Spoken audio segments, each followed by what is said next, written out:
This is a story of two disgraced people, a BBC tabloid journalist and his hired interview, a liar and self-admitted perjurer. Two men who have lost their status and will do anything to regain it.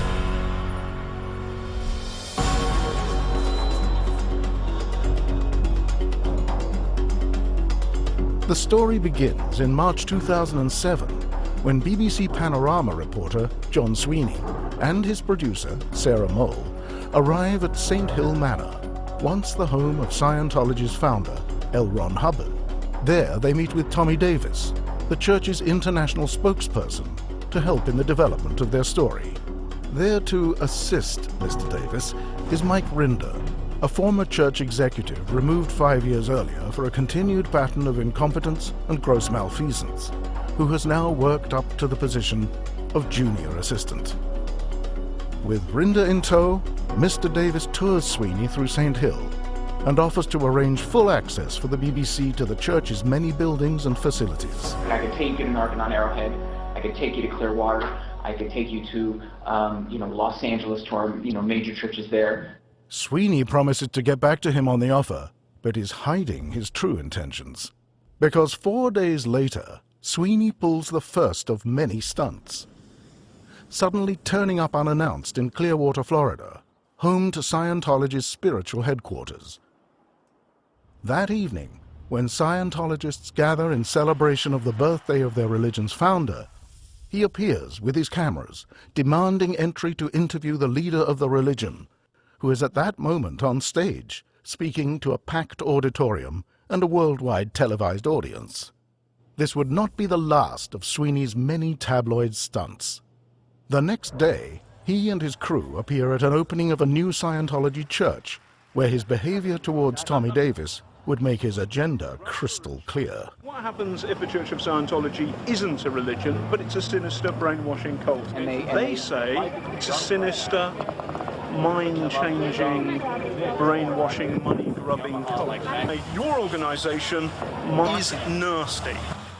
And if there was still any doubt of Sweeney's agenda, it would soon be dispelled when he then uses a prominent church building as a backdrop to interview anti-Scientologist Sean Lonsdale, a convicted drug user and sex offender who had never been a Scientologist nor been inside a Scientology church. In fact, during his entire time in Clearwater, Sweeney himself never sets foot inside a Scientology church nor interviews a single Scientologist. But later in Los Angeles, when he finally interviews prominent Scientologists who can provide him with the truth about Scientology, his behavior is callous, insulting, and bullying. What happens if it is a brainwashing cult? It's just a money-raising cult. Others say that it's just a PR stunt. It's mumbo-jumbo. That it's a rip-off. It tells people rubbish and it warps their mind. The reason you were saying this is that you've been, in some sense, brainwashed. You must be brainwashed. Is it possible that you might be brainwashed? If you were brainwashed, you would say that though, wouldn't you? Do I look brainwashed to you? How dare you? Despite this rude behavior, Tommy Davis gives a reluctant Sweeney and his crew a full tour of every church building at Scientology's main Los Angeles complex. But John Sweeney shows little interest and insists he is out of time. And instead of accepting Mr. Davis's offer to tour Golden Era Productions, the church's central audio-visual production facility, he declines. But the next day, he hires a helicopter and buzzes the property. Then he stages another stunt, landing nearby and driving his cameras to an unmanned security gate directly across from the main entrance, where he demands on-the-spot interviews with officials he knows are not there. This is just one of many staged stunts Sweeney would create for his cameras. In a San Francisco church, where he pretends to be ejected from the premises. In Los Angeles, where he bangs on a seldom-used fire door at the back of a church building, attempting to show he was being denied access.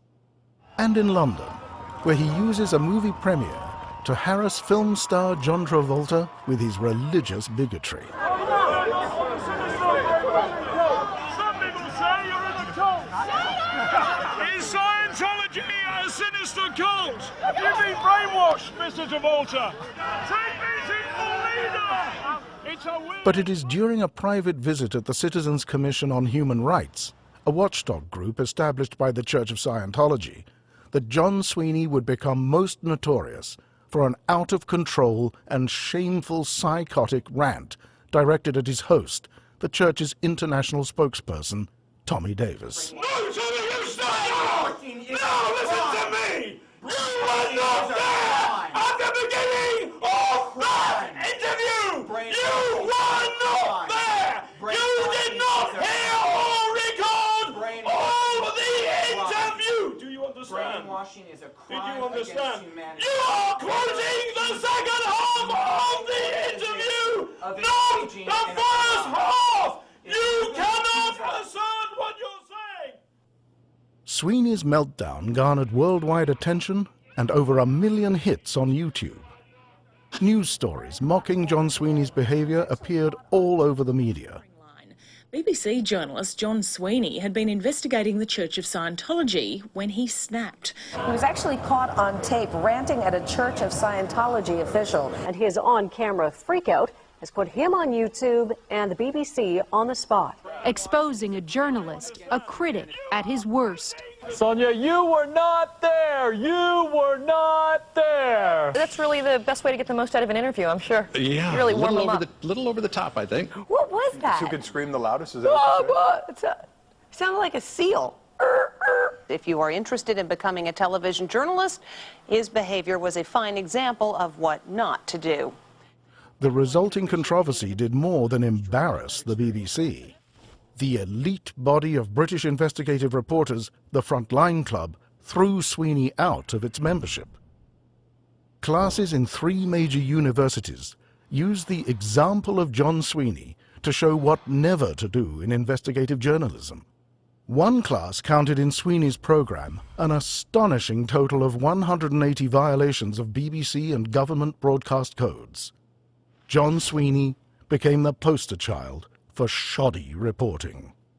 And Sweeney's boss, Panorama editor Sandy Smith, was forced to make the unprecedented and humiliating move of sitting in front of his own cameras to explain himself.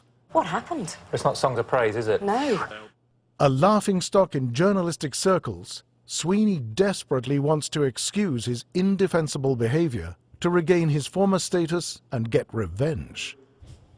And then there's Mike Rinder, disgraced within the church, unhappy with his resulting junior staff position, and resentful over Tommy Davis taking over his one-time job.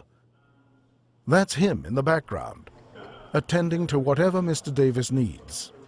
Shortly thereafter, without any warning, he vanishes, without a word, abandoning his religion, his family, and his wife of 35 years.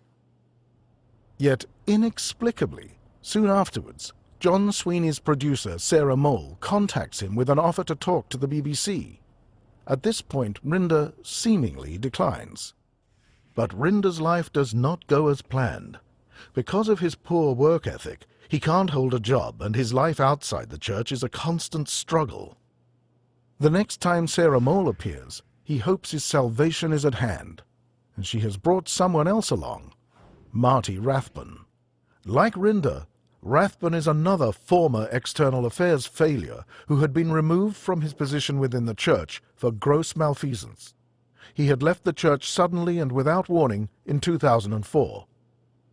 Rathbun is a suborner of perjury with a history of criminality. He is also a known drunk, most recently arrested and jailed in New Orleans, the most alcohol and bad behavior tolerant city in the entirety of the United States. And John Sweeney's Panorama producer Sarah Mole is happy to give them a public platform. Rinder has promised the BBC an exclusive. But what is he getting in return? And what does John Sweeney want? He wants Rinder to rewrite history.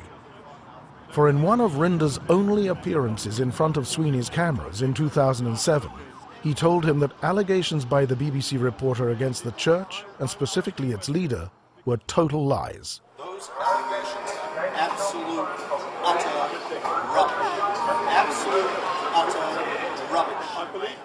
The plan is simple: to recover his reputation John Sweeney needs someone who will, with a straight face, pronounce to him on camera that Sweeney's infamous and shameful meltdown was, unbelievably, a brainwashing job performed on him by the church's spokesman, Tommy Davis.